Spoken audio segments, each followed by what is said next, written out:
coucou, aujourd'hui je vais vous parler de ma routine peau et cheveux. Alors en général le matin je vais directement faire du sport, je fais rien de spécial à ma peau et mes cheveux avant ça. Donc en fait je mets juste mes cheveux en natte et je vais les suer. Ensuite après je vais à la douche, je me rince juste à l'eau, en général sans savon. Et puis pour mes cheveux, soit je les rince juste à l'eau, soit je les laisse en chignon pour les garder secs, soit je les lave. Et je les lave 1 ou 2 fois par semaine.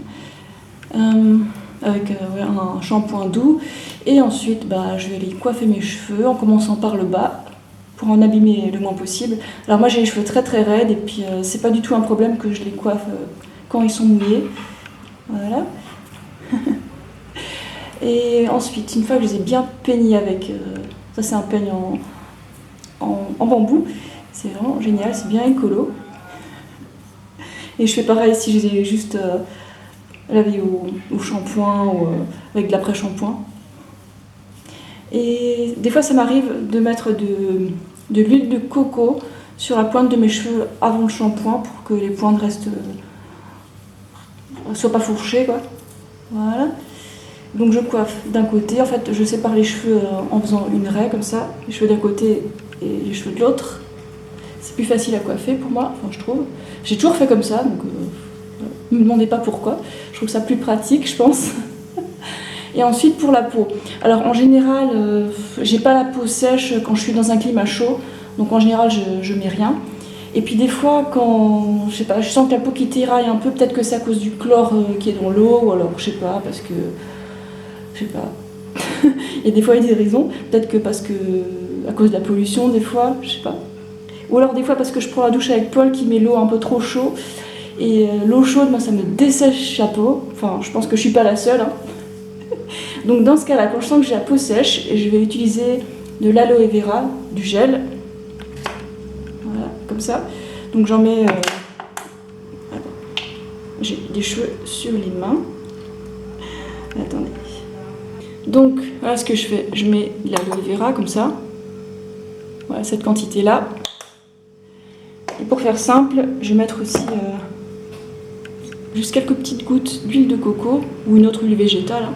C'est un peu égal. Bon, ici c'est la Thaïlande, donc l'huile de coco c'est l'huile la plus courante. Hop.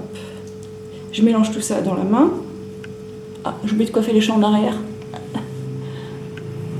Ok. Et ensuite j'étale ça sur ma peau, en particulier sous les yeux. Voilà. Donc c'est bien relaxant. J'en profite pour me masser le visage en même temps. Voilà. Surtout le visage. Et avec le reste, on fait le cou. Voilà. Et c'est tout. Donc la routine matin, là c'est fini. Je passe le reste de la journée sans rien faire de particulier. Des fois j'ajuste mes cheveux, je fais en fonction de mes activités. Quand j'ai pas envie d'être dérangée par mes cheveux, je fais un chignon ou alors une natte. Bon, la natte en général c'est pour le sport, parce que c'est ce qu'il y a de plus pratique, et puis pour, je sais pas, le reste du temps, je garde un chignon. Ok, donc cette fois-ci j'ai perdu ça de cheveux. En fait ils sont très longs mes cheveux, donc on dirait qu'il y en a beaucoup, mais il n'y en a pas tant que ça. Je sais pas, il doit y en avoir 7, 8 là-dedans. Voilà. Et le soir, ce que je fais, pour aller me coucher, je laisse mes cheveux comme ça des fois, ou alors en natte. Jamais de queue de cheval. Et puis pour la peau, je fais rien. Je rince même pas ma peau le soir en général. Si jamais elle est sale, oui je vais la rincer, mais c'est rare, donc je fais rien de particulier le soir, quoi. Je vais me coucher direct, voilà, direct, sans rien faire de spécial.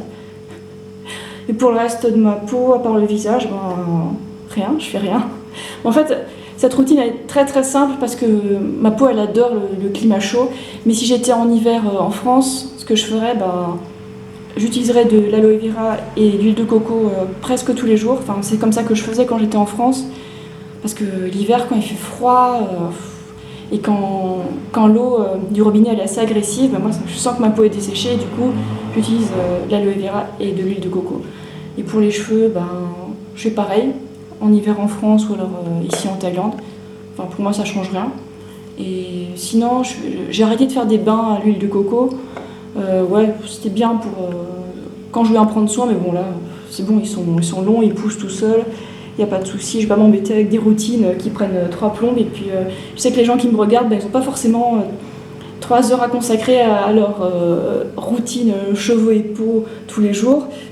Tout le monde n'est pas une youtubeuse beauté qui a beaucoup de temps pour ces routines-là.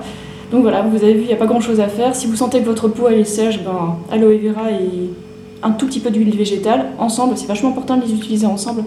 Pourquoi? Parce que si vous utilisez du gel d'aloe vera tout seul, votre peau elle va un peu tirailler quand le gel il va sécher. Et si vous utilisez trop d'huile sur votre peau, ça va laisser un film épais. C'est pas génial, ça va un peu boucher les pores. Bon, c'est pas très grave, mais bon, c'est pas génial. Donc utilisez les deux ensemble, c'est ce qu'il y a de mieux. Et pour les shampoings, utilisez un shampoing doux, non testé sur les animaux, sans silicone, sans trop de produits chimiques. Voilà.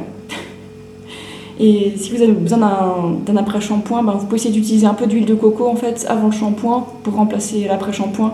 Donc vous faites un pré-traitement en fait, ça marche bien, pourquoi pas. Et puis selon le type de cheveux, il y a des routines différentes. Et voilà, donc pour moi mes cheveux raides, c'est ce qui est le plus facile, voilà, celle-là. Je crois que j'ai rien d'autre à vous montrer, j'ai pas d'autres produits. Ah si, je me brosse les dents aussi. Mais bon, vous savez déjà vous brosser les dents, je pense. Voilà.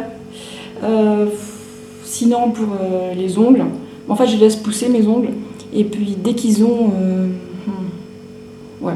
Bon là il sera bientôt temps de les couper. Mais bon, quand ce sera un tiers plus long que ça, je vais commencer à les couper parce que ça commence à être gênant pour la routine, pour les routines du quotidien, quoi, d'avoir des ongles trop longs. En fait ils veulent pas casser, donc je les coupe. Pour les ongles des pieds, ouais, je crois que je les coupe tous les 10 jours. Et puis voilà, c'est tout. Bon, si vous avez encore des questions, je pense que j'ai tout traité, mais bon, n'hésitez pas à me les poser. Et voilà, allez, ciao.